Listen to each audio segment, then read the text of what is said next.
have a couple things at the top. I bet. So I want to begin by sharing that Biden-Harris administration is announcing a significant new security assistance package for Ukraine as the United States continues to support Ukraine's defense against Russia's invasion. This announcement is the 7th security assistance package that President Biden has authorized to help Ukraine since he signed the National Security Supplemental in April.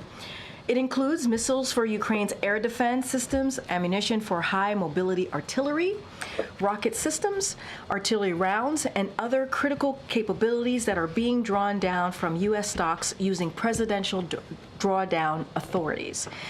It also includes new funding that the Department of Defense will use to purchase interceptors for Patriot and NASAM air defense systems to help Ukraine defend its troops and its cities against Russia's aerial attacks. The United States' support over the last few months has been critical in helping Ukraine defend their territory against Russia's advances. Thanks to the bravery of the Ukrainian forces and weapons deliveries from the United States and our allies and partners, it is increasingly clear the Russian offensive around Kharkiv has been a failure.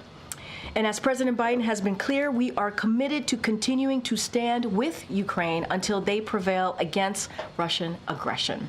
So I want to share a bit of additional updates for all of you before we start. I know some of you have been trying to confirm some of this information that I'm about to share, so I'll do it right now at the podium. The president has connected with Leader Jeffries, Senate Majority Leader Schumer, only 4 days after Clyburn, former Speaker Pelosi, and Senator Coons.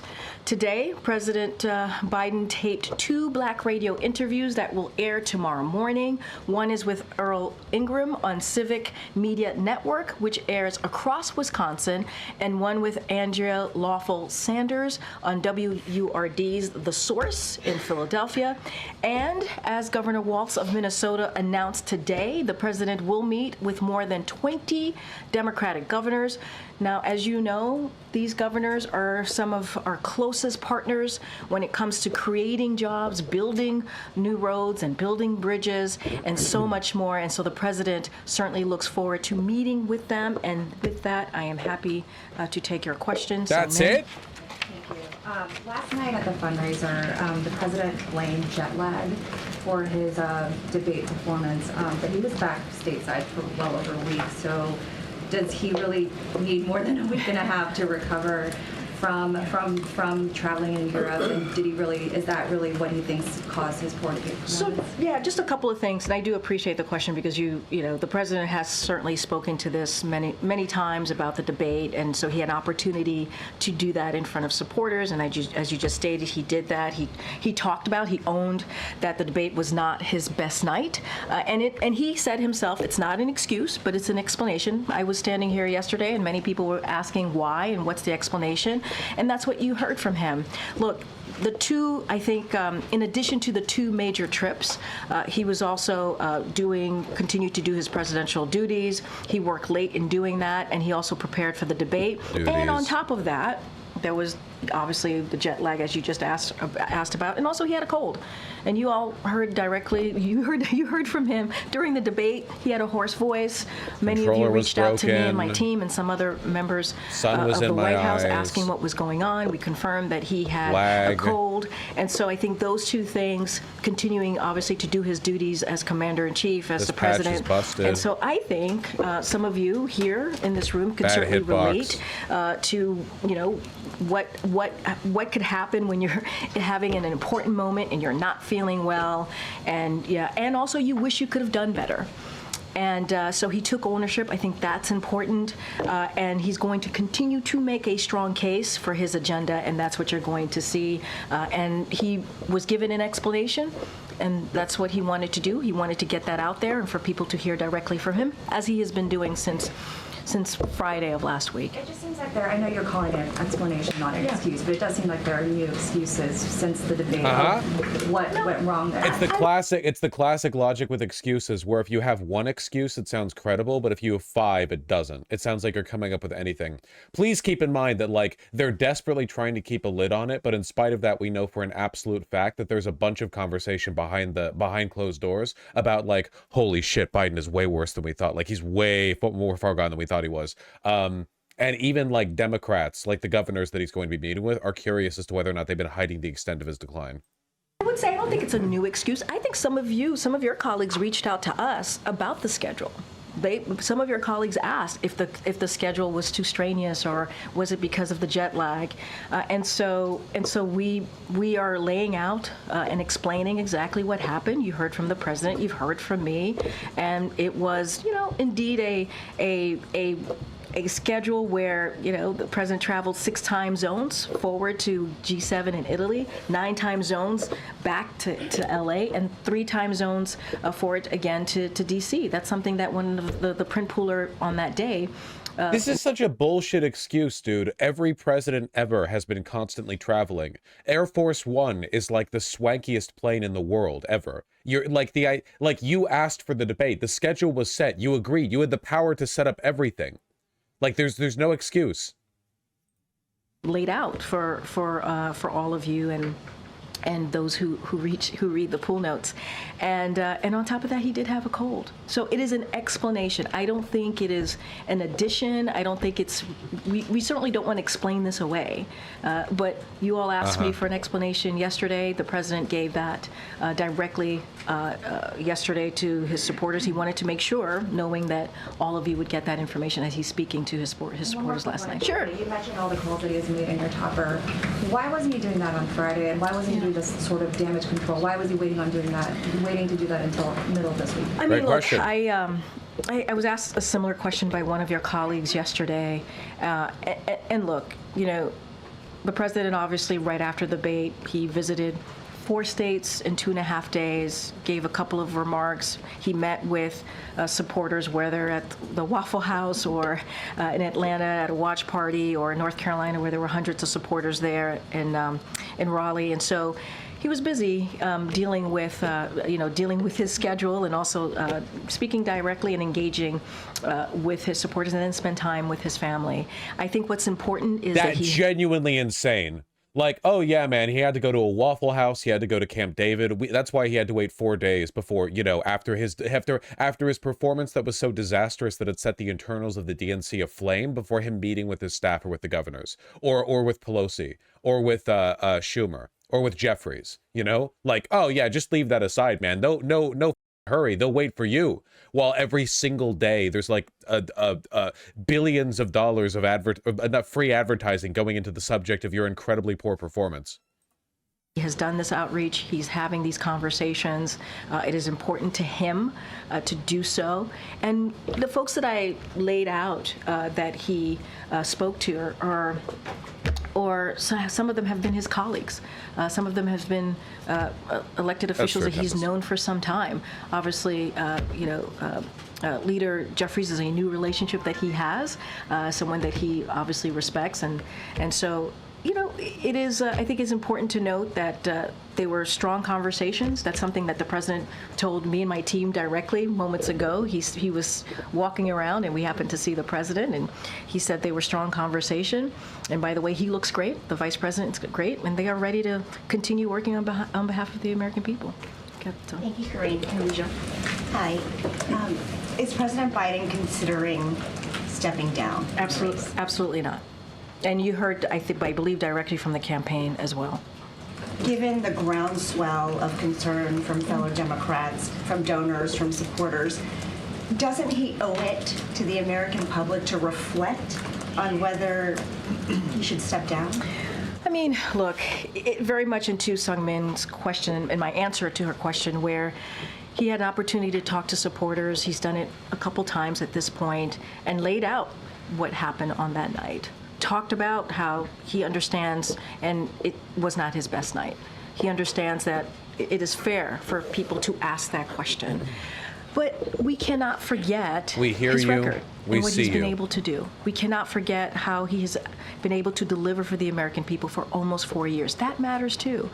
And he has the most historic record administration, Jesus the Christ. most in modern politics. What And the most historic administration in modern politics? I can't. I hate these people, man.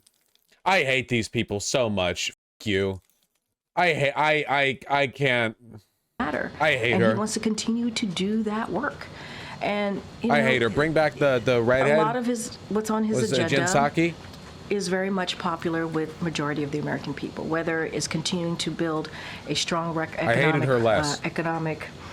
Kind of economic policies. He's done She's that. just doing her job. Creating So new are the jobs. SS. He's done that. 15 million jobs. He wants to work on that. And Did that continue to spare do them the that. gallows? And No. so he wants to continue to deliver, expanding health care. All of these things he believes Well, is important. Majority of Americans believe It it. actually did, because both the Soviets and the Western powers like spared a lot of Nazi officials to incorporate them into their own government's NATO structure and space programs. But like, that's a subject for a different time. It's important. And his record, he wants to make sure that people do not forget about the record that he's been able to lay on behalf of the American people. Is there anything, Karine, that would change his mind? Did you just compare this woman to Nazis? Well, the incompetence of the Democrats might potentially end up getting more people killed due to climate change than any previous regime in human history. Like, man, we're up against the fence post. Come on, guys. It's also the Republicans, dude. The Republicans are going to win. The Democrats are going to win. It's like the Democrats are doing everything in their power to sabotage. Doesn't Biden owe it to the American people to reflect on his competence? No, actually, because he's got the most historic administration of the current day. Thank you. Thank you. Look, They hate us, dude. I cannot lay out something that would change the president's mind. He has been very clear, and he's going to continue to build on the unprecedented record that he's been able to lay out for the American people. That's his focus right now. Cool. Catch up. Thank you, Karine. I would say he's been less than What clear, does the personally. president do outside the hours of 10 a.m. and 4 p.m.? Well, you heard him speak to supporters yesterday outside of 4 p.m. You saw the president land in North Carolina in the middle of the night at 2 o'clock. What was he doing? He was greeting supporters, hundreds of supporters that showed up to cheer him on after the debate. You saw him speaking at 9 o'clock or at night in New York in front of supporters. Wow. So he's been pretty much out there after the hours of 4 p.m. and before. Hey, man, maybe instead of late night Waffle House visits from the President of the United States, we could dedicate some of that time to, I don't know, talking to Pelosi, Schumer, and Jeffries. Just like a slight suggestion, maybe. Like, I know the schedule is hard to work around, but maybe like, sorry, man, President Biden won't be able to make it to this supporter rally of 200 people. He won't be able to make it to the Waffle House. He's too busy, like, shoring up support within his own party. I don't know, maybe, possibly. As a Waffle House, I disagree. He just really wanted those chicken and waffles. And I don't blame him. Before 10 a.m. for sure. And so that has been something he has consistently done over the past couple of days for sure, for certain. Have an afternoon nap every day. Let me be very clear about this. This is a president that wakes up every morning and puts the American people first. That's what he does. He does that every single day. That is his focus. That means, yes, he has afternoon naps. I am not going to speak to sources out there, unnamed sources out there. That's not what I'm going to speak to. I'm going to speak to what I know. Oh, what way to confirm that the afternoon nap thing isn't just conjecture, but it's supported by a source? I don't even know what source she's referring to, but you've just told me that there's actually a source out there indicating that he takes afternoon naps. What this president does and how he is committed to the work of the president, of the commander-in-chief. And his record clearly lays that out and speaks to it. And that's what he's going to continue to do. The American people first, the American people first. Hey, yo, dude, do you enjoy shitting your pants? I will not confirm the many unnamed sources that claim to have an opinion on that subject. All I can say is that my commitment to the American people is undeterred. Thank you. delivering for them. Can you also clarify Sungmin's question? Sure. I mean, how is it that the president was still tired 12 days after returning from Europe, had a cold, but then went to the Waffle House, and then the following day staged such a huge comeback that he gave those North Carolina remarks? Like, help us understand. Have you had a cold before? Of course I've had a Okay, cold before. so but you we- probably well, come on, Jackie. Let's be very. It was Let's be. 12 days after he returned, though, But and you he also blamed jet lag yesterday. hold on a second. There's a cold. There's a jet lag. I don't even think that a cold would affect a president. Do you have any idea the drugs they're putting those motherfuckers on? Because I don't, but I assume, like, I don't see a president ever, like, sniffling in public, even though they travel constantly. They're human, right? Like, they have to be on incredible drug cocktails, like 24/7 medical care to make sure they're always in the best of shape. Like, I don't think a cold would make him sound anywhere near that bad for the debate, but then he sounded fine right after when he spoke with Jill Biden to the rally. I don't know, man. I think he might just be a little bit decrepit. You combine that, he continues to work on for the American people, day in and day out, around the clock. Things happen. Things happen, and the cold thing is something that you all Afternoon pointed naps out. increase work productivity and creativity. Wow, that's crazy. Thank you, my cats. I appreciate your insight. During his debate. We didn't even point that out. You all pointed out when you heard his voice being hoarse, because he knew he had to push through. He knew he has to power through. That's what presidents do. If you Oh care my about this God. country, you don't It care was about so yourself. You brave care of about the him. American people. You care about delivering for this country. You care about how you're going to continue to work every day in and day out. You push through. We've all do that. Because all these Democrats We've who are all saying do they want that. to see him, But it okay, speaks to that. But we didn't share that information ahead of time. You all asked what was going on, and then we shared that information. We didn't use that. We didn't use that before the debate. You all asked, "Hey, is he under the weather?" And we confirmed that he was under the weather. He pushed through. That's what this president does. He is going to continue to fight for the American people. How much do they have to despise you, the American voter, to try to frame this as a sign of Biden's strength? How much do they, how stupid do they think you are that she thinks that she can go up there and be like, actually, him sounding like he was on death's door, like he pushed through it, that's his strength, you know? Are you kidding me? It's so contemptuous. It's a insult. Yeah, genuinely. So he pushed through it. I think anybody who does that, not just the president, should be commended. And he also said, you heard him say this on Friday, when you get knocked down, you get back up. Oh my God. That's what you saw. Is there It was any just like Rocky. discussion that if the president were to suspend his campaign, that he would also resign? Are there any discussions about no, absolutely the vice not. president assuming his duties? Absolutely not. Go ahead, Kellyanne. Does the president have a Ooh, duty she really didn't want to talk about that one. to review data, like polling information that's coming in, donor information, the fears and concerns or anxieties expressed by Democrats? Does he have a duty to review what's happening now? When you say a duty, can you say more about the duty? You mean a He's poop, absolutely or- running. Yeah. Well, he's saying that, and I'm sharing with you his view. And we would invite the president to come here and tell us Noted. that directly. Noted, Kellyanne. But He's awake.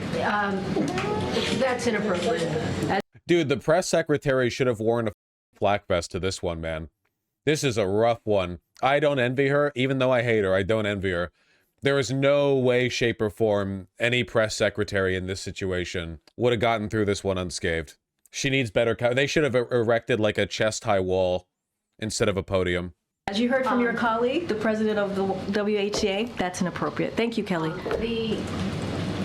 My question is, information is coming in, an assessment is happening within the party. Does he have a duty to review that? Has he closed the door on reviewing the data? So I'm going to be really mindful, because obviously you're asking me about campaign numbers and data that's coming in. And look, what I will note is that this is a president that looks at everything, takes in all the information. It's important to him to do so. I don't want to get into hypotheticals here. That's not what I'm here to do.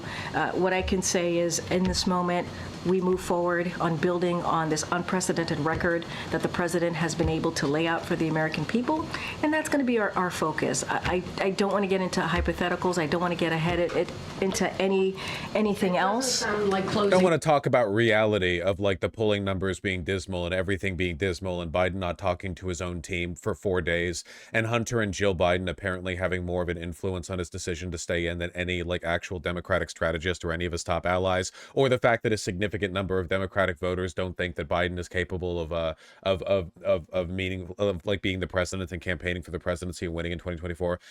So we don't want to engage with any of that. We just want to reassure you over and over again that his policy and record is like the best ever, even though we got like, I don't know, maybe 3 bills through because Congress is completely gridlocked. The door to reviewing this over a period of time. What I can say is the president is moving forward. He's moving forward as being president. Towards the grave. He's moving forward with his campaign. With his as mortality. His campaign has been very, very clear about that. That's what I can speak to, and that's what I can say, and that is the president's focus. The president's focus is how does he continue to do that work, and anything else that we're hearing or that's being reported is absolutely false. Is the president telling people he's evaluating the Absolutely race? false. That is absolutely false. I saw that reporting. We were not given enough time to get back to that reporting, just a couple of minutes, and we asked the president. The president responded directly when asked about this question because we said that we would, and the president said New York it is Times article. no, it is absolutely false. That's coming directly from him. What steps would the president be taking, or would you as a team plan to try to prevent another episode in public that would be deemed worrisome? I would not call it an episode. I would call it we had a bad night, right? It was not his best night. He had a cold. He was jet lagged. You heard directly from the president about hitbox, this. And controller. when we get knocked down, when he gets knocked down, he gets right back up. And that's what I would focus on. The president continuing to be very steady and continuing to work on for the American people. Isn't it crazy how if Donald Trump was going through this exact same thing, all he would have to do is hold a rally where he'd be like, they say I'm senile. They say I can't talk anymore. Yeah, I say a lot of words. Some people say they're not the best words, but I beg to disagree. Like, it would be like he would just go out there and talk about it, but Biden has been like locked in a bunker since the debate, I know he did the post rally and he's spoken to some supporters, but like he nowhere near the ability to do direct engagement the way Trump has. That's what they're referring to, Code 117. People. But just to follow up on Kelly's question, do you think the president feels like these coming days are very critical for him as you laid out all these events that he's going to be doing? Yeah. Are these events very important for him to show to the American people that he still has the ability to be the nominee? I would say that this moment is critical, regardless of the debate or not. We are living in an important moment right now. Everything is at stake. And I got to be mindful because this is all connected to what's happening in November. And I think any leader would say they always have to prove to themselves too. This is all going to be in the history books too, right? Like after Biden's historically bad performance prior to Trump's 2024 win, there was a desperate attempt to convince the American public that his performance wasn't as bad. Here on your holotapes, watch Joe Biden stutter for 50 minutes. Here's Karine Jean-Pierre at the podium explaining how it was actually a sign of strength that he couldn't say 2 words in a row. To their constituents, right? It is a day in and day out work. And yes, the president's going to have engagement. He's going to be out there speaking to the American people. Obviously, we mentioned Wisconsin. He's going to do an interview in Wisconsin as well. We talked about Pennsylvania. But the president was also out last week. Atlanta, North Carolina, New York, where he saw supporters. This is a president that has been consistently out there talking directly to the American people. He understands. Actually, Project 2025 is going to cut the Department of Education so there will be no history books. Did you see that picture of the sign that was posted in the library? I forget which state, where it literally said, stop, you may not progress into the library unless you're 18 or older. You need an ID, an enhanced library card, or you need a parent to sign an affidavit every time you go in or out. Can somebody find that picture? As you all asked me about the economy and what people are feeling, he understands that they have to hear directly from him, and he has to continue to do that so that he can lay out his agenda. he can lay out what he wants to continue to do. It's always going to be part of the calculation, right, to continue to prove to the American people that he can continue to do the work and deliver deliver on behalf of the American people.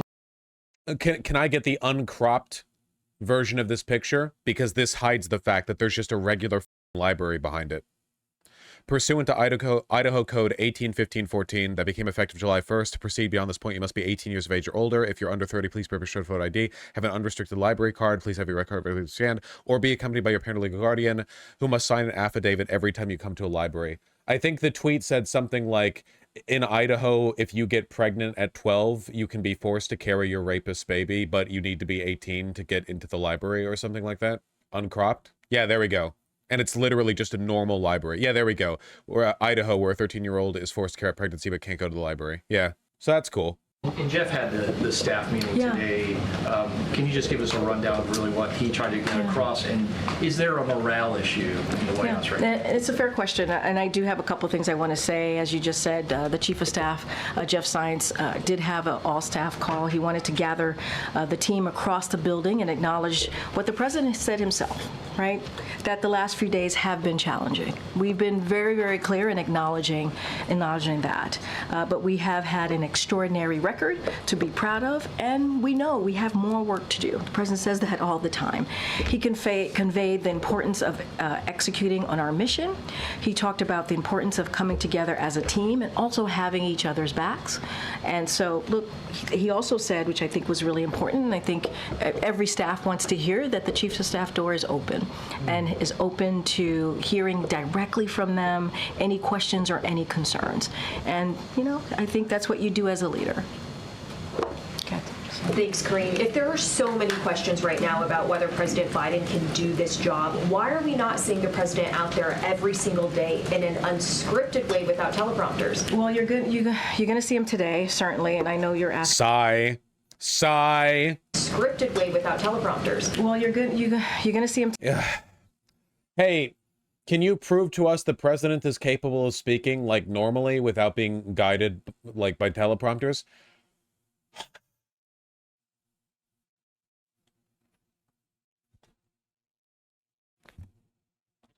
Okay.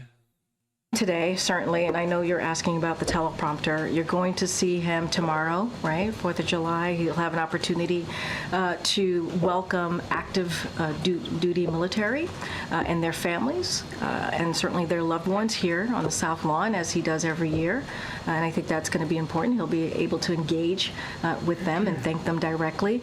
And you'll see him in Wisconsin, and you'll continue to see him, obviously, in the upcoming weeks. Look, it is not unusual for a president to use a teleprompter. It is not unusual. That is something that presidents have done in the past. But you should be able to talk without one, is the thing. I think what we also have to remember, and I'll keep saying this because I think it's important to not forget, that he has the strongest economic recovery in modern history. He has led a historic midterm win when everybody was talking about a red wave, and he's been able to defy that and deliver by leading. Who is this appealing to? Nobody. Nobody on earth is going to be convinced by this who wasn't already voting for Biden. They're completely in their own bubble. At least Trump's ramblings appeal to a kind of like libertarian, moderate, outside the establishment, whatever the like dumb American non-voter type. Who does this appeal to? Nobody. By being a leader, right? Obviously doing the midterms as a Democratic leader, and he's going to continue to work to get lower costs. And I think that matters. I think his record certainly matters, and you are going to see him continue to see him, having interviews. He's going to do ABC, as you know, with George Stephanopoulos, one of your colleagues. That's not scripted. And he has done more than 40 interviews that have not been scripted. Interviews do not have a script this year alone. So you'll see him out there engaging with the American people, and I think that's important. But again, we're now almost a week after the debate. Why doesn't the president just come here right now and answer for himself at this briefing room all of the questions that we have? You asked me a couple things. You asked... Any normal president could do that, by the way. If it was Bush, Clinton, Obama, even Trump, they could go out there and say, I cleared 10 minutes of my schedule. I'm a busy man. Let's do it. And just like raw dog the press secretary's job for a second. It's literally like they're literally the head of state. They could go out there and do it. Not Biden, though. And they know that because it would make him look worse. When is he going to be unscripted? He has been. When he went to Waffle House. visit a diner. Yep. Guys, didn't you know? When he dapped that guy up at Waffle House, there wasn't the teleprompter saying "dap him up." In a couple of days ago That's at it? the Waffle House, when he met with some of the supporters in Atlanta, North Carolina, where hundreds of supporters showed up. He certainly had an opportunity to engage. On Friday, he's going to be taking some questions from one of your colleagues. I think that's going to be important, and we're going to continue to engage with all of you. We're going to certainly looking forward to doing that. He'll have a press conference next week at NATO press conference, a big boy press conference, as Justin from Bloomberg stated yesterday. And so we'll do that, and he's looking forward to it. And Korean President Biden has always promised to tell the American people the truth. So can you be straight with us and the American people? Is the president clear-eyed about what it takes to stay in the race and what it would take for him to drop out? The president is clear-eyed, and he is staying in the race. I don't have anything else beyond that. He's staying in the race. We'll see. That is what the president is promised to do. That is what he wants to continue to work on. She always sounds so exasperated and annoyed, Lil Vosh. I thought the press secretary is supposed to be good at PR. Believe it or not, to an arrogant, moderate, liberal Democrat, this is what sounds good. A professional sneering and talking down to you and lying openly, like, this is what they think sounds good. This is why all of the State Department meetings where you had some weaselly dipshit is squeezed into an ill-fitting suit explaining how, like, actually it's not a major military operation, Rafah. Like, that's what they think looks good, because they're all soulless technocrats who have completely lost the point when it comes to democracy. They've lost the plot. And the successes that he's had, his record is unprecedented record, and that is what the president is focused on, continuing to deliver for the American people. And he looks forward to doing that. Go ahead. Like, the State Department lies to the people either way, but under Trump, the officials, for the most part, sounded like they were lying in a reassuring, aggressive, and optimistic way. Like, yeah, we're going to give it to China. Yeah, we're going to do this. Yeah, we're going to do that. Yeah, it's the best ever. It's meant to reassure. Whereas when the Democrats do it, they also lie, but in this sneering, like, you don't get it. You wouldn't get it kind of way. Oh, you're criticizing us? You wouldn't get it. I hate these people, man. The NATO summit is coming up next week. Is the president frustrated that this debate over the presidential election could cast a shadow over your goals for the NATO summit? Has he made any effort to reach out to the NATO leaders that will be coming to sort of assure them that this isn't going to derail that agenda? So look, as you stated, next week the president's going to host the NATO summit here in Washington, D.C. It is also the 75th year anniversary of NATO. And let's not forget, NATO has become stronger and has gained 2 more countries because of this president's leadership, and all very much important in doing so is very much important in stopping and helping to stop Putin's aggression as Ukraine continues to fight, certainly for their freedom and democracy. Look, foreign leaders have seen the president close up. They have. And close up and personally for the past 3 years. And I think that's important to know. They know who they are dealing with and how effective he has been. I just talked about how NATO has expanded because of his leadership, how NATO is stronger because of his leadership. And I think that's important to note as well. And so, look, you're going to see the president being a leader in front of these world leaders. You're going to see the president continue to bring these world leaders together. And as it relates to what's happening currently, you heard directly from this president.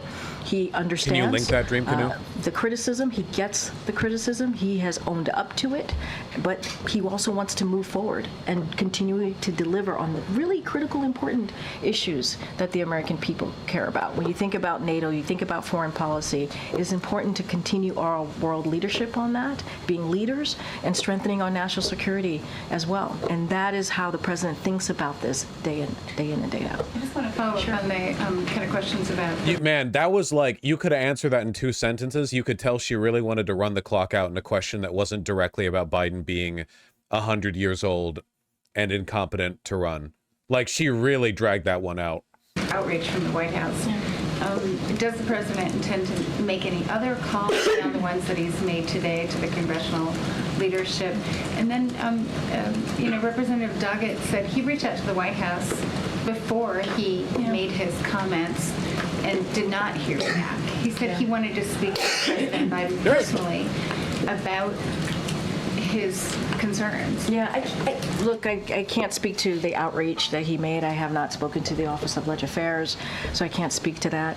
What I can say is the president certainly has looked forward to working with Democratic leaders and congressional members over the past 3 years. I keep talking about his record, certainly his record when it comes to legislation and getting things done. He couldn't have done it without the idea of a Democratic rep reaching out to the White House to ask for reassurance before publicly coming out in favor of Joe Biden resigning and not getting an answer is genuinely insane. I cannot overstate the extent to which the internals of the DNC and the Biden admin right now must be on fire. We are going to get some wild like tell-all biographies from White House staffers in a few years. Democrats like Doggett and appreciates his obviously his support and his partnership. I can't speak to outreach. It's not something that I've spoken to the Office of Legislative Affairs about. And look, the president. Sorry. Sure. Are you fucking kidding me? Are you kidding me? I know. He's like, you just brought me up in the briefing room. I have something to say. If you ever like get so embarrassed you want to KYS in a movie theater because your phone goes off, just remember that this is happening at White House like press briefings, okay? Yeah, here we go. Biden's lapses are said to be increasingly common and worrisome. People who have spent time with Biden over the last few months have said the lapses appear to have grown more frequent, more pronounced, and after Thursday's debate, more worrisome. In the 23 days leading up to the debate, Biden jetted across the Atlantic twice for meetings with foreign leaders, and then flew from Italy to California for a splashy fundraiser. The preparations, which took place over 6 days, never started before 11 a.m., and Mr. Biden was given time for an afternoon nap each day. Okay, there you go. The recent moments of disorientation generated concern among advisors and allies alike. He seemed confused at points during a D-Day anniversary ceremony in France on June 6th. The next day, he misstated the purpose of a new tranche of military aid to Ukraine when meeting with its president. On June 10th, he appeared to freeze up, an early celebration of the Juneteenth holiday. At June 18th, his soft-spoken tone and brief struggle to summon the name of his Homeland Security Secretary at an immigration event unnerved some allies at the event, who traded alarmed looks and later described themselves as shaken up. Mr. Biden recovered and named Mayorkas. I want to go over this whole thing. I would also note that I don't have any additional calls to read out or to lay out. One of the reasons that I mentioned it at the top, because I know some of you were trying to confirm and wanted to make sure that we got back to you, all of you, about that. And as you know, he's going to meet with Democratic governors, as I just stated at the top. So he's going to continue to do engagement. It is important. Some of these leaders, he could not have delivered on this record accomplishment that he's been able to get done. Without. It does seem like the entire liberal media is pro him stepping down now. It's only going to get worse. It's only going to get worse. Like a wildfire, the belief that Joe Biden is incapable of being the president is only going to grow, because the only thing they could do to stop it would be for him to have a good public performance, a really good, impressive one. But he can't. I don't think he can. I think we're past that point, man. And all of their inept efforts at countering this point are only going to make people feel more patronized. His numbers are only going to go down with time. And support for him dropping out is only going to go up. This is the moment to act, now, before it's too late, at the very least with Kamala Harris. Check out the clip the New York Times has where Biden's about to introduce the Homeland Security Secretary. It's nuts. Yeah, I didn't see this. 3 hours ago. Is this it?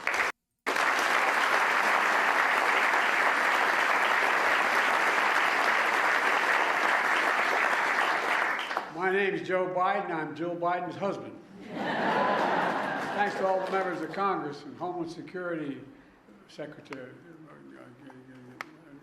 I'm not sure I'm going to introduce you all the way. But all kidding aside, Secretary Mayorkas, Jesus. I wish this clip wasn't so quiet, but still. his husband. Thanks to all the members of Congress and Homeland Security Secretary. I'm not sure I'm going to introduce you all the way. But all kidding aside, Secretary Mayorkas, as well as Secretary Becerra and advocates and families. Jesus Christ. Them. And so I'll just leave it there for now. I think the question that we're all asking in different ways and different is, has the president and has the White House, have you sort of missed the boat in terms of responding quickly enough? I mean, I spoke to someone today who said it was too little too late. Quickly enough on what specifically? In explaining and discussing what happened at the debate and reassuring donors and other people that, you know, he intends to keep running. Look, as it relates to donors or anything political like that, so obviously that's something that the campaign should respond to. But I would remind you that the day after in North Carolina, the president spoke to his debate performance. He did. He talked about it. He gave, his thoughts. He also stated that, look, I'm not as young. I'm not a young man. He said that. I'm not as a smooth talker as I used to be. I don't walk easily as I used to be. And I said, I don't debate as well as I used to. He said this, and so that's great, man. Thank you. That's great. That's awesome, dude. Go right ahead to the presidency. Then you're ready. Let's go. Thank you. Yeah, literally, like, we do know that the donors are we went over this last stream, but Biden's donors are not happy. Why would they be? They donate for a reason, owned up to it on Friday, the day after the debate, that afternoon. And so we didn't wait. Now, as far as engagement, look, that is something certainly the campaign can speak to more, but the president, in front of hundreds of supporters in North Carolina, talked about his debate performance. So, go ahead, MJ. Thank you, Crane. Just wanted to clarify one thing. I know you got a lot of questions about this issue yesterday. Has the president had any medical exams since his last annual physical in February? And we were able to talk to his doctor about that, and that is a no. He hasn't had any kind of medical exam? No. So the White House has said no to releasing at least it's the an full answer. results of that annual. Said no to making Dr. O'Connor available for questions from us. No to releasing any other information that would shed some more light on the president's health. I guess I'm just wondering if now is not the time for full transparency. When is? So I would say, MJ, to your question, that what we have released over the past 3 years, every year since he's been in office, has been transparent, and it has been comprehensive. It has been one of the most transparent. We have been one of the most transparent administration when it comes to medical records. That is what we've been able to do. And I would add that it is not the norm to bring the doctor to the podium. That is not the norm. And we have owned up. This president directly has owned up to what happened at the debate last Thursday. Are you feeling confident, my friends, in his reelection? The entire press briefing, the entire tone of the conversation, it's only going to get worse, man. It's only going to get worse from here. He's talked about it multiple times, and directly to supporters, directly to the American people. And what we want to do is continue to certainly deliver on the record accomplishments that we've been able to do. I understand that you feel like the White House has been thorough in the medical records that you all have released, but obviously you're getting these questions in large part because of what we saw for 90 minutes on Thursday night and people's responses to what they saw, right? A lot of people expressing shock. So why not release more information? What would be the downside? Look, what I can tell you is that we have been transparent. We'll continue to be transparent. This is all they can offer. They have no reassurances. Any liberal who thinks this is going to get better, like this is the bad part, but it gets better after this, I ask you, why are you making that assumption? What is happening now that makes you think this pattern is going to trend upward? I don't know that it's going to get worse. I don't pretend to know the future, but all indications seem to point that, like, the lack of it only takes one up to break a person's trust in you forever. You know that, right? When the constituency doesn't trust you anymore, that's that. You can't, like, technocracy your way out of that. You can't, oh, well, he has the best record ever, your way out of that. And that's what I can share with all of you at this time. And I did want to follow up on what Sungmin brought up, I think others as well. You did get numerous questions yesterday about the president's debate performance. You didn't mention the travel, the jet lag, the foreign trip. So I think you can understand why it was a little bit puzzling to hear the president mentioning that as his explanation for the first time last night. Can you clarify whether, when you took the podium yesterday, did you not know that that was a major And I want to say factor? that is my bad. That is part of definitely part of the explanation of what had occurred. I did know that. I did know that. I did know that. But we were so focused. I was so focused on the cold, and that's what I kind of leaned into and talked about. But yes, his schedule did have something to do with it. It was the schedule and the cold, and I was aware of that yesterday. Can I just ask one other broader question? The president, and I know you will remember this, back in 2020, referred to himself as a transition candidate. He also said back then that he would be a bridge to the next generation of Democratic leaders. Does he still believe that? Yes, I mean, I think his statement stands. I mean, one of the reasons why he picked the vice president, President Kamala Harris, is because she is indeed the future of the party. Oh my God. And he's very proud to have partnered with her and continue to partner with her in delivering an unprecedented record for the American people. And I think he's going to continue certainly to do that. They're going to do that as partners. Like I said, I just saw them before walking into the briefing room. They stopped by to talk to me and my team, and they're ready to go. They're ready to continue. So the transition would happen in 8 years. I mean, I'm not going to get into speculation from here. But you ask me if Let's not talk about the fact that basically everyone expected that Joe Biden would only be a one-term president, and then for some reason the Democrats, like, suppressed the primary and ran him ahead as the for a second term, even though it's become increasingly, like, unlikely he actually wins. So let's not talk about that. that his remarks and statement still stands. Yes, it still does. Okay, Michael. Thanks, Green. If President Biden was fatigued during the debate because of overseas travel that was 12 days beforehand, like he said he was last night, doesn't that raise questions about his ability to effectively serve a second term until he's 86 years old? Well, I mean, look, I think there's multiple factors here to consider. There was the travel. The travel led to a cold. The lag. And I think that matters as well. And I think we've all been there. Patch we've all been there. 2.024. It is not unusual. Is IMBA. And what the president did is he pushed through. He did. He pushed forward and he pushed through. Dog died, cat died, fish died, house burned down. Look, you know, you heard me say this yesterday, and you heard directly from the president say this multiple times. When you get knocked down, you get back up. Joe Biden is someone who has faced tragedies, and he's taking them on. Dog died, cat died, fish died, house burned down. And when he does that, he gets right back up. And that's how we see that day. That's how we see that night. And what was his message? That's right, man. Him having a cold, him persevering through that cold, and then up the debate, that was just like Beau Biden dying? What are you suggesting? He's dealt with tragedies? Do you mean the cold? Do you mean his son dying? What are you talking about?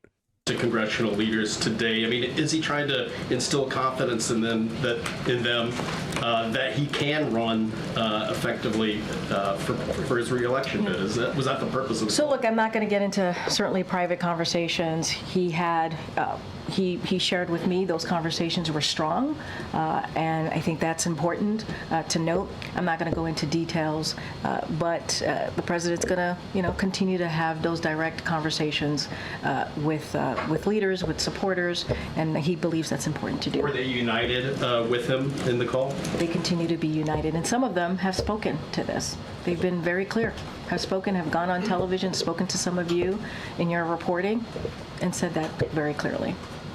Thank you. Thanks, Corinne. Can you share any details on President Biden's and Vice President Harris's lunch today? Do you know if they discussed Vice President Harris potentially taking over? Do you know if that came up today? I mean, I just stated that the president is not dropping out. That's something that the campaign has shared. So I'm just repeating what the campaign has shared. They regularly have lunch.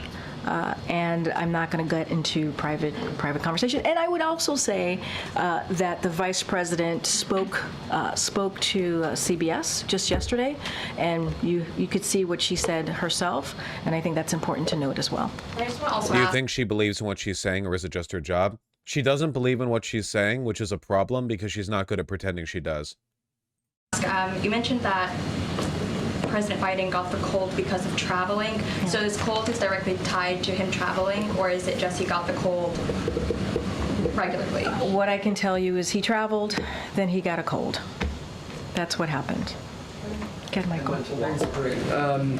You mentioned a few times that the president's proud of his record. He wants to continue his work and building on that record. I'm trying to understand how that's relevant to an assessment, self-reflection by him on whether or not he's physically capable of continuing. I think it is an assessment. I think the fact that he's able to work across the aisle, get really big bipartisan legislation done. He's been able to get us out of. It's not. Yes, it is. Oh wait, I thought you were saying it's not seersucker. Sorry, I got a little defensive there. Okay, continuing. Pandemic, able to get the economy back on its feet. I think that shows leadership, and I think that's important, right? He is making these decisions on behalf of the American people, and he's able to do that because of his experience, because of his wisdom. And I think that's all connected as well. We can't forget that. Just building on, Alicia Kelly Kent's question on self-reflection by the president. You've mentioned as well that he understands the stakes in the election, and if the data is showing that he may be leading the party toward, electoral disaster, is there not going to be reflection? Look, right now, I got to be really mindful. You're asking about. It must be hot as shit there. Trust me, it is. I went to New York recently. It's still pretty bad over there. There's a reason the press secretary is wearing a sleeveless jacket and he's wearing seersucker. It is not comfy over there. Campaign. You're asking about data that's connected to the campaign. I want to be really mindful here, and it's also hypothetical, and so I also want to be really mindful here. What I can say is right now, and where the president is, he is continuing to fight for the American people, continue to build an economy that works for all, continue to create. I love being insulted for an hour every time I watch a press briefing. This one is particularly bad. It's just nice to get that it really is a shame that I'm a dom and not like a fin sub or like a degradation sub or whatever, because I feel like this is a pretty great free source of, because from the financial perspective, it's yeah, you pay taxes, give me your taxes, yum, yum, yum, donate to the Biden campaign also. And I don't know, I'm not getting anything from this. Cheap, easy humiliation. I'm just not getting off to it, Paying jobs, expand healthcare. That is the president's focus. That is the president's focus. Anything else related to the campaign, I would refer you to the campaign to speak to that directly as it relates to data. That is not something that I can't be a pundit from here. Good, sir. Good, sir. Yeah. Thanks, Corinne. I have two questions on Bolivia. First, former President of Bolivia, Evo Morales, and also Argentine President Javier Milei have accused President Luis Arce of staging a self-coup last week. Does the administration believe... I love Latin American journalists in White House press briefings because you have a bunch of raggedy-looking motherfuckers at the front, and then the most handsome man in the room is excuse me, I would like to talk about my country of 600,000 people, please. And then it's actual politics for a second and not stupid, culture war bullshit for a second. Any evidence if this was the case? So, look, I want to be really mindful here. We've seen the false allegations of U.S. involvement in the events of Bolivia on June 26. I know that's something that has come up a couple times, and so want to make sure that it is clear that the U.S. had no involvement in that. Look, we certainly condemn. Yeah, this is actually one of the few times we can say with absolute confidence that America had nothing to do with an attempted coup in Latin America. It was literally just one guy going like hog out, you know, like that was it. Literally, that was the whole thing. Kind of rad, honestly. Like that, yeah, literally one guy. Strongly condemn the deployment of army units in Bolivia and any attempt to subvert a constitutional order. And we are going to continue, and I said this last week, we're going to continue, or the week before, stand by democracy and the people of Bolivia. And that is, that is where we're going to continue to stand. Can I have another one? Sure. With the U.S. government and the Venezuelan government resuming negotiations today, I wanted to get, if you can give us like a clearer picture of what it entails and how far the U.S. government is willing to go. So two questions on that. Would the U.S. government be willing to alleviate sanctions? And is there any plan for Maduro to step down from power without fear of continued legal prosecution? So to your question about the dialogue that's happening, we certainly welcome that, and in good faith, right? The dialogue in good faith. So we welcome. Yeah, that. I don't know why he's asking these questions, because these are way above the purview of the press secretary. Will you consider like alleviating sanctions against Venezuela and against Maduro personally? Like that's very above her. Like that's a like closed door meeting kind of thing, you know? She does not have any like information on this, but yeah, you ask your questions, King, shoot your shot. We're clear-eyed that democratic change will not be easy and requires serious commitment. So we remain committed to supporting the will of the people of Venezuela. And it is true that like I doubt you would get a chance to talk to Biden directly about this. How often do you think diplomats from Bolivia get a chance to speak with the president? You know, probably not that often. We don't have the best relationship with Bolivia. We have a terrible relationship with Venezuela. Path toward democratic governance via competitive and also inclusive elections. Any specific details about that, I don't have any to share about the diplomatic engagement, but we certainly welcome it in good faith, and that's what we want to see. Good. Thank you so much, Our press secretary is kept in the dark of covert things. It's not that it's covert, it's just that it requires diplomatic negotiation. It's like something that you have to talk about. It's not like the Biden administration doesn't have like new info that they're waiting to answer press on with regards to that. You know, it's not secret. It's just like a different kind of thing. I just also want to follow up on the remarks the president made yesterday at the fundraiser. He said that he didn't listen to his staff. So what kind of advice did he get? Because it gives the impression that his staff is asking him to, you know, slow down or maybe cancel some trips or have a lighter schedule. Look, I didn't get into the president specifically about what he meant by that, so I want to be really mindful. I don't want to get into that. But I think what the president was trying to say is that he had a schedule that was rigorous. You know, the travel that he had to do, crossing multiple, obviously, you know, going from Italy all the way to the West Coast, and I think, as you know, that could have a toll on anyone, whether you're 20 or 80. That could have a toll on you, and so I think that's what he was alluding to, speaking to. I don't want to go beyond that because I haven't spoken to him on the other component of when he was speaking about his staff, but as it relates to certainly the travel, it was rigorous. He had a rigorous travel. We talk about it sometimes. I think I've mentioned this to some of your colleagues, that he has especially when he travels abroad, it's a pretty rigorous travel. We get tired looking at him doing his meetings and traveling, and so I think that's what he was speaking to. And I don't think it has a toll on, regardless of what age you are, it has a toll on you, that type of travel. Thank you. There's no question that international travel can be rigorous. I think the confusion is that he's still suffering from the effects of that nearly 2 weeks later. So can you articulate a little bit about, like, do you guys usually have accommodations for him after he does a trip, that he's going to have jet lag for that? We're not doubting the cold. It's just that it seems to be a permanent cold that is always affecting him. Please respond.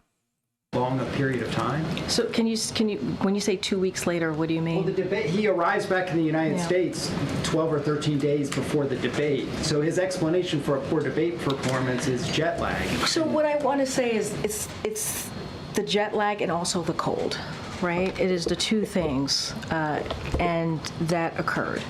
And you all heard it in his voice when he did the debate, right? And it is not even something that we shared ahead of time. You heard it in his voice, and we confirmed it. And I think that's important to note as well. Like, it is me preparing to defend the president's performance at a debate. We all heard how shit he sounded, right? Okay, now in spite of all contrary evidence, I want you to pretend that that was a temporary, like condition and not just the way he is now. the jet lag and the cold. But I want to be really clear here. This is not an excuse, right? This is not an excuse. You all asked for an explanation, and we're giving it an explanation. It is not an excuse. I don't want that to be the leading piece of this. The only reason we're sharing this, because it was asked of me here, and the president certainly wanted to give an explanation himself, and that's what he did yesterday. We understand that it wasn't his best night. It wasn't a great debate. We understand that, and we understand what supporters saw, what the American people saw, and what you all saw. And so we wanted to give an explanation. So I don't want to get into this, oh, are you giving this excuse, not an excuse? We're giving you what our explanation was. We want to continue to make sure that we do everything that we can to deliver for the American people. That's what we're going to continue to do. I also wanted to ask just about the schedule again. Yeah. Because a lot of high-level Democrats, I think, were concerned with the debate performance, but they've also been almost just as or more concerned about the response since then, that he hasn't done more. He spoke for 4 minutes in public on Monday evening on the Supreme Court decision, and he spoke for about 10 minutes. Yeah, that was crazy. The Supreme Court overturning the entire nation's history of precedent to establish presidential criminal immunity for official acts. And he goes out there for 4 minutes and he's like, was it even 3 minutes? And he's like, that's not good. The people will have to choose between me and Trump. Goodbye. Okay. Public yesterday with the emergency weather situation. And he's going to speak today. He's going to go to Wisconsin. He's going to go to Pennsylvania. But it truly is an emergency situation. It's taking almost a week for him to sort of address it. When there's natural disasters, when there's other things happening, he wants to get in front of the cameras and speak to it. In this case, there seems to be multiple days. Matt, I would disagree with you. He did address it. He addressed it on Friday in North Carolina in front of hundreds of supporters. He addressed it. And he talked about an issue that you all asked me about. How long did he talk in that speech again? How long was he out there again? I'm not a young man. It was not long. All the time. His age. Like, he took it head on. Literally head on. He didn't run away from it. He didn't hide from it. He said, I am not a young man, obviously. I'm not as a good debater as I used to be. I don't. Here's President Biden. This one was about 20 minutes. Thank you. My guess, he said, I mean it sincerely, a new record for the most lies told in a single debate. Right, this one. Chug, chug, chug. Yeah, this one was about 20 minutes. The race for the White House in the eye. How to tell the truth. I know right from wrong. And I know how to do this job. Lip quivering. And I know how to do this job. I know how to get things done. And I know, like millions of Americans know, when you get knocked down, you get back up. That's great, man. I don't know if you saw this. Yeah, I saw it. I was going to talk about it when I got back from LA. The Heritage Foundation president celebrating the Supreme Court presidential immunity ruling, saying, quote, "We're in the process of the second American Revolution, which will remain bloodless if the left allows it to be," which is essentially just an open acknowledgement that, like, we're doing fascism and they'll kill us when they're ready to. Like, not even remotely subtle with that. Thank you. An extremely blatant threat. Yeah. Biden should unironically arrest these people in domestic terrorism. Yep, give them sedition. I don't give a presidential immunity, baby. But he won't, because they're pussies. talk as smooth. I don't walk as easily as I used to. He said it himself to hundreds of supporters in North Carolina. So I would disagree that he didn't take this head on. He did. He did. He talked about it in front of supporters. Could an argument be made that fascism is rising because Biden is perceived as weak? Yeah, you could make that argument if you were me, like several thousand times. Yeah. He's had one instance with that, and he's called 6 people. But by the way, that matters, right? Engaging with the American people and standing in front of them and being honest about that and talking about age. Again, something that you all ask me about all the time. He took that right on. Now, he is talking and engaging with leaders. That is something that he's doing. He's having good conversations with them.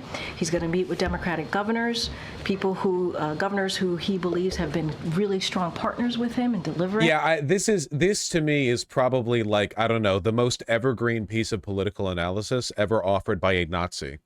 Every single day for 4 years, I have thought about Nazi jurist Carl Schmitt gloating that you can dismantle a democracy right in front of a liberal's face, piece by piece, and all they'll do is convene breakout sessions and committee meetings till the boots are in the halls. Yep. Heritage Foundation president literally saying this is the second American Revolution, and if you resist, we'll kill you. That's what he's saying! If he says it'll remain bloodless if the left allows us to, that's the same as saying we'll kill you if you get in our way. Those literally mean the same thing. There's no information lost between those two iterations of the statement. It's a direct threat on some of these historic accomplishments, but I would we'll talk about it for real when I get back from LA. Taking this head on. I mean, being in North Carolina and taking that head on, obviously that's not the speech that he was going to give on Thursday, right? Before the debate. So he understood, right, when he got to North Carolina that he needed to address it. And he decided to do it in front of supporters. And he talked about it. I'm going to go to the back. I'm going to come. Kevin.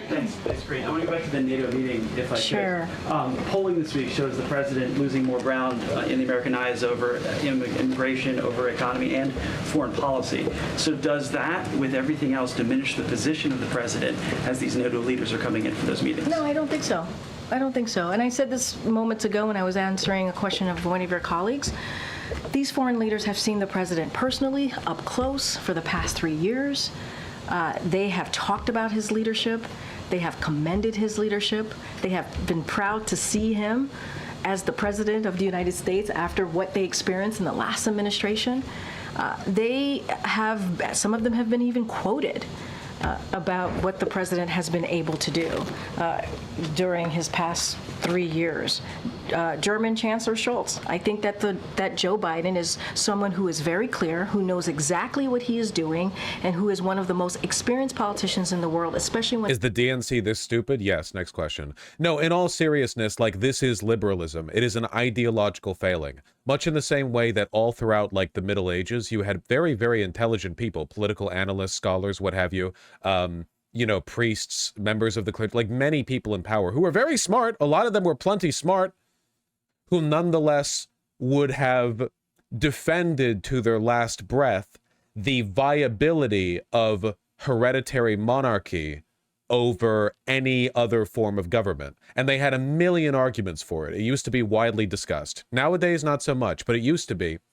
No matter how smart you are, all ideologies contain within them flaws and contradictions. There's no exception to this. You see this plenty when you see, like, communist talk, right?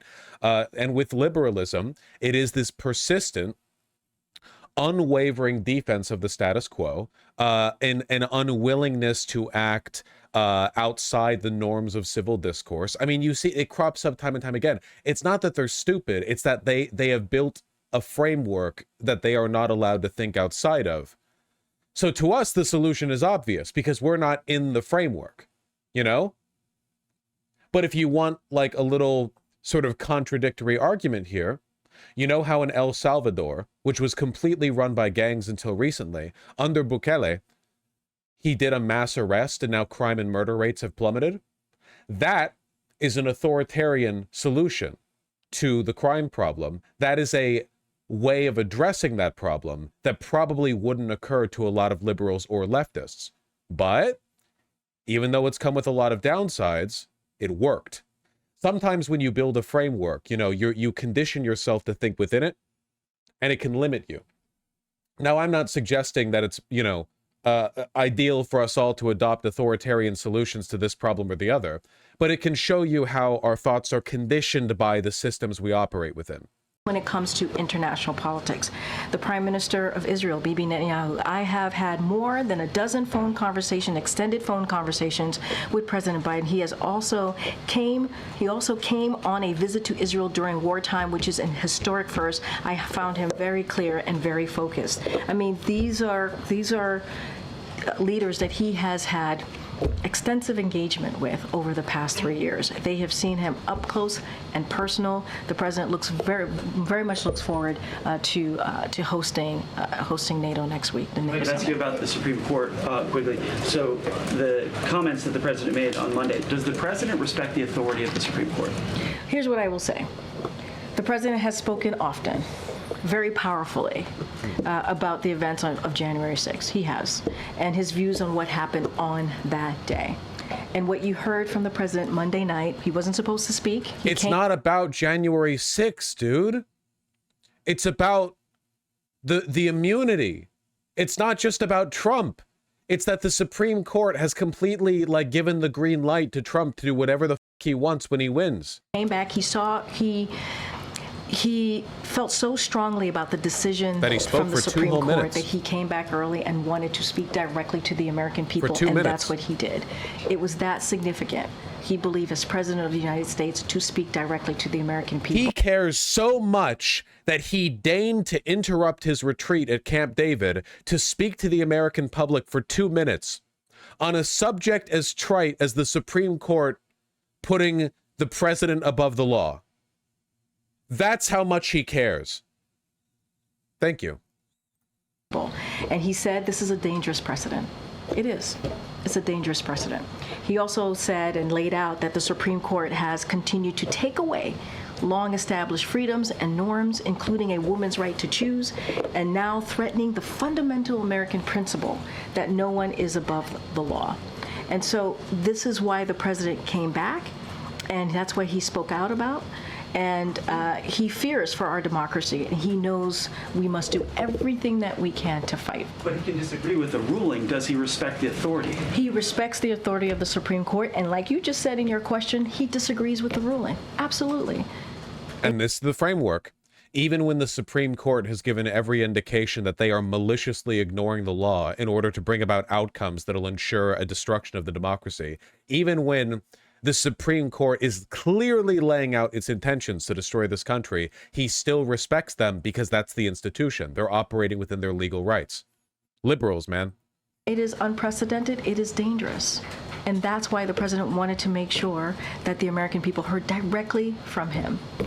Go ahead, Raquel. Thank you, Karine. I want to do a follow-up about the lines that you were just reading on foreign leaders, because it seems like this perception has changed after the debate. You mean the quotes that I was laying out for all of you from Chancellor? Yeah, exactly. And because the Prime Minister? Talking to diplomats here in D.C., they're telling me that the word... Diplomats or leaders of countries? Diplomats who work for these leaders. Okay. No, I know. I just wanted to make sure. Yeah, I mean, I was talking about the leaders. No, I hear you, but I'm talking about the leaders who have been on the record. Yeah, but after the debate, what they're saying that after the debate, allied countries are worried about the future of the U.S. and that it is a scary and embarrassing time for the country, and that the U.S. leadership is at stake. And one said, imagine the watch party in Beijing and Moscow. So are they right to be worried? Look, there's a lot at stake. There's a lot at stake right now. There is. And I think that's why the president fights day in and day out on behalf of the American people. They hate I gotta you. be careful. They hate you, dude. They despise you. They hate you so much. Careful, because you're kind of, they're worried about, I'm assuming, the election and what's going to happen, so I don't want to speak to that. But what I can say more broadly, there is a lot at stake. And we see that. We see that with Roe being overturned, the Dobbs decision. We see that with what happened on January 6th. Our democracy and freedoms are at stake. And not only do diplomats and world leaders care about that, Americans here at home care about that. That is something that they worry about. And that is something that the president's going to continue to fight for.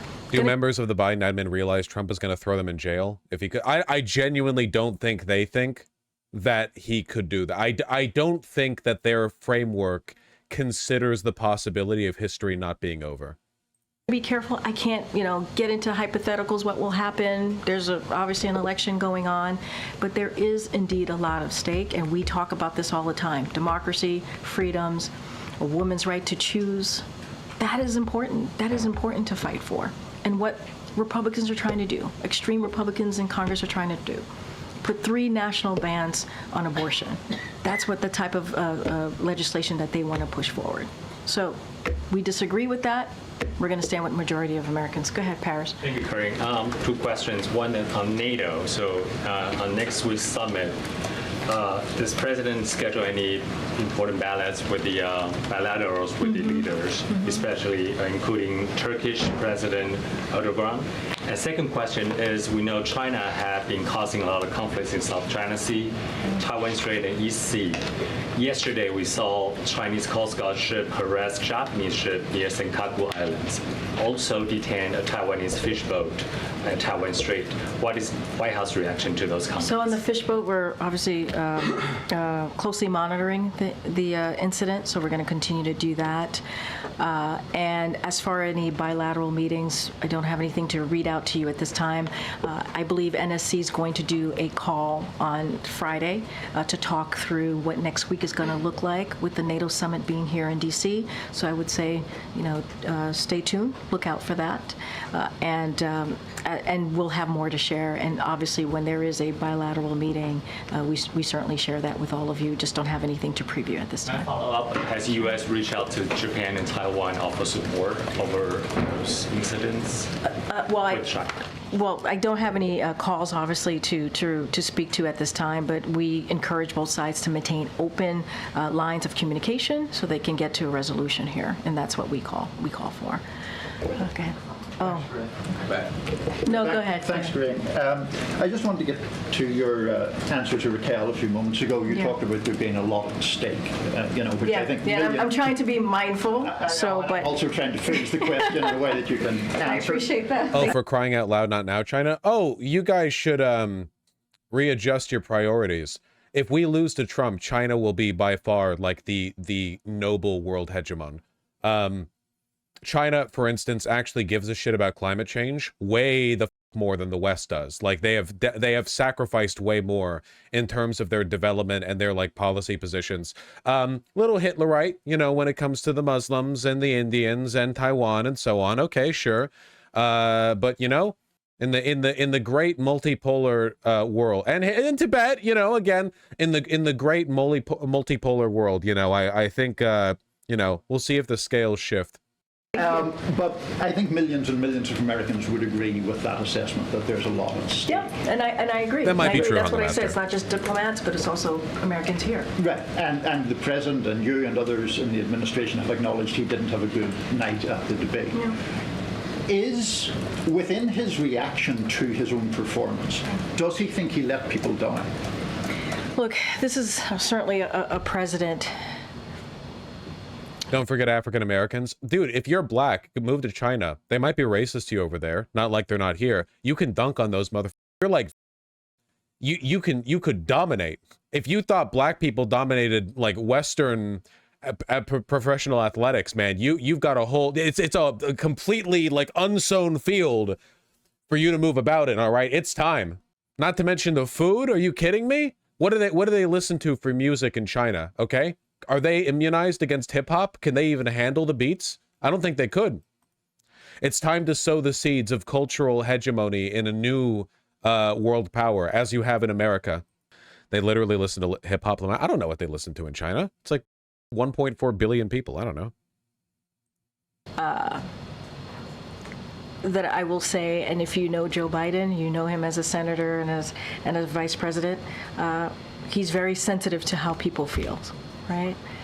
And he's very aware of that. I think he has that IQ that is certainly incredibly important as a president to be. And he's very aware of that. I think he has that IQ that is certainly incredibly important as a president, to be able to feel people's pains, feel people's concern, and be able to listen to them directly. And you see that. You see him do that anytime you see him engage with. This is literally the very stable genius line over again. Everyday people, Americans. And I think that's what makes this president so unique. And I think also because he's dealt with so much tragedy and knows what that feels like. Yeah, and he's an empath. And, you know, I have not asked him specifically that question, but he understands the concerns. He understands what people saw. And that's why he's spoken to it multiple times. And he's spoken about his age, for example, multiple times, not just this past Friday.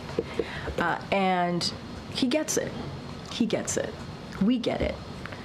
And so what we're going to do is continue to look forward, continue to work on behalf of the American people.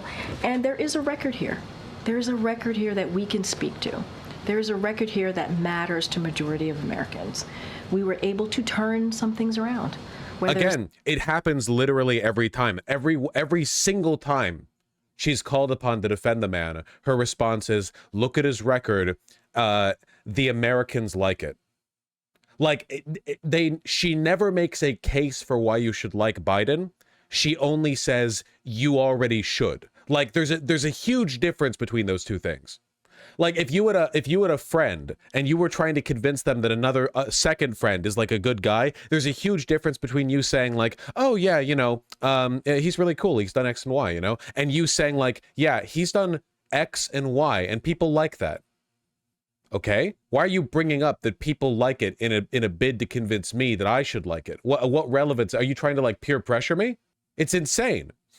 If anything, it's a sign of weakness that Joe Biden's positions are so popular with the American people, while Joe Biden is not. Only the Democrats could lose in a race where like 3/4 of Americans agree with most of their policies, and Republicans win when nobody likes what they have to offer. There's the pandemic, the economy, expanding healthcare. All of those things matter to the American people. And so that's going to be certainly our focus. But you know, the president gets it, guys. He does. He gets what people saw and how people felt. I can't. No, but I can't. I really can't. I can't. I gotta continue taking questions from the back, and I'm already being pulled. Go ahead, Phil. I'm already being pulled. Thank you. I wanted to ask you about some of the things the president said last week. Last week? Yes. Okay. Obviously, 13 U.S. service members died at Abbey Gate during the Afghanistan withdrawal. And then this year, 3 U.S. service members died in a drone attack in Jordan. And yet the president said, quote, he's the only president this century, this decade, that doesn't have any troops dying anywhere in the world like he did, end quote. I get having a bad night, but how could the president get that so wrong? So I appreciate the question. I really do. And I was asked about this, I believe, in the gaggle on Friday, I believe. And I said this, and I'll just reiterate this now. And again, I appreciate the opportunity. Look, the president cares deeply about our service members. He does. And their families, their immense sacrifices that they've made to take on and he takes on his responsibility as a commander-in-chief, and that is something that certainly he will continue to do. I mentioned moments ago that tomorrow on July 4th, he's going to have active military members here and their families to thank them personally. And obviously, their families make sacrifices as well. And as you know, he attended the dignified transfer of the 13, as you just mentioned, brave service members who lost their lives in Afghanistan on August 26 in 2021, and as well as the 3 who lost their lives in Jordan earlier this year. I was there with the president, and you can see how much how important he understood it was for him to be there for that moment, to be there for the families. And so just want to be really clear about that, because he has so much gratitude. And we know that as a country, we can never repay them for their courage. Hey, just really quickly, I'm already running out of time. They're going to have to, they're pulling me away. Hold on. Oh, Biden said something objectively incorrect. Lyrical, spiritual, miracle, individual. But can we filibuster the rest of this non-answer? The entirety of the Jesus Christ, man. But to your question, the president was making a comparison between how many service members have died under his leadership versus in previous years. That's what the comparison that he was making, and he is he was doing that because he cares so deeply. I mean, that's not what he cares so said. deeply about them and their families, and wants to keep troops safe, and that's what he certainly wants to continue to do. Let's not forget that for some time he carried a card in his pocket about how many service members were wounded and killed in Iraq and in Afghanistan. That's how much it was a reminder to him, the times that we live in. I mean, this president said this century, this decade, but setting that aside, maybe on a different front here, what was the president trying to say when he said that he beat Medicare? He meant to say he beat Big Pharma. I mean, that's what he meant to say. And then finally, you have more interaction with the president than most folks. You know him better than most anyone else.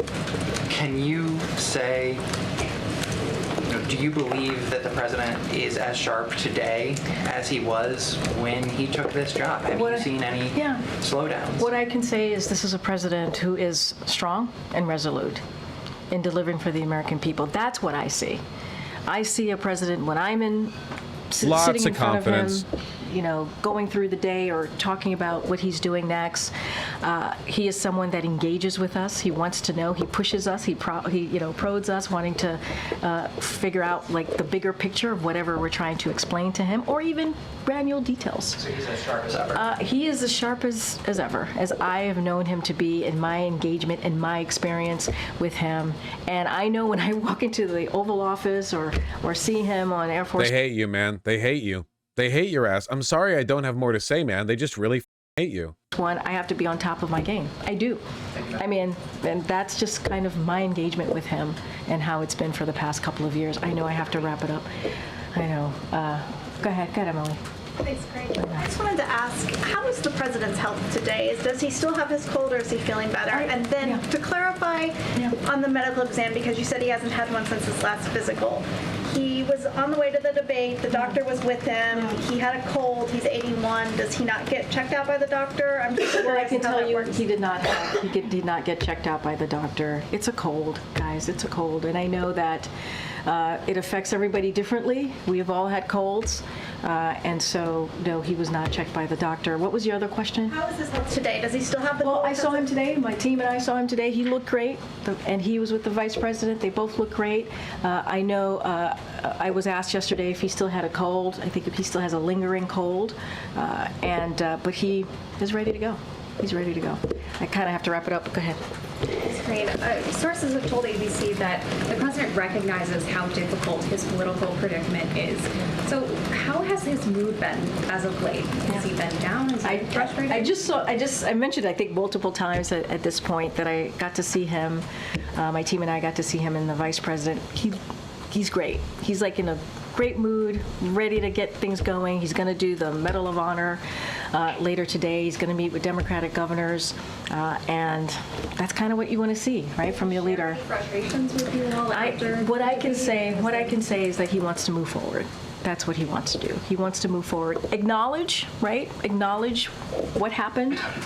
Be very clear-eyed about it, and very forthcoming and honest about what you all saw, but he also knows that he's the president of the United States. He has to continue to work and deliver on behalf of the American people. That's what he has to continue to do, and that's how he's going to move forward.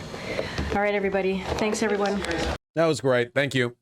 In spite of the Biden campaign's insistence that they're going through with the nomination, there is a slim possibility that they do, in fact, put forward Kamala Harris. The reason for that being they will be completely confident in Joe Biden up until they're not. There's no situation where they would give days or weeks of lead up where they'd be like, oh, maybe, because as soon as they say maybe, it's over, right? Fully confident that Joe Biden's there until they decide otherwise, and then instantly they're moving it could be any moment, it could be any day. They won't waffle, they go from one to the other. Will it happen? I don't know. I don't see this wildfire getting any less wild. I don't think it's going to happen. I think that Biden is going to be the nominee, and then Trump is going to win. It is possible, albeit unlikely in my opinion, that Joe Biden could become the nominee, and then Joe Biden could win. I would not be especially happy with this outcome for a variety of reasons, but it is far from the worst outcome. There is a slim possibility that Joe Biden steps down and Kamala Harris takes over using the money in the campaign infrastructure, and she goes ahead with a new VP. It's possible. It can be done. Will it happen? I don't know. 1 in 5, 1 in 10? Not sure. No idea. Couldn't say. Do you think it has to be Kamala? Kamala Harris is the most likely one because A, she's the existing VP, and B, she could take advantage of the existing campaign party infrastructure. The Joe Biden campaign team has raised hundreds of millions. Those hundreds of millions couldn't just go to the new frontrunner, right? If Buttigieg and Whitmer and what have you were all debating at the convention, they couldn't just transfer that money. There are laws around this. But Kamala Harris is part of the ticket. They could use that money. Why do you dislike Kamala Harris? Because I think that she's a do-nothing, uncharismatic, talentless hack for a bunch of reasons, really. We'll see how it goes.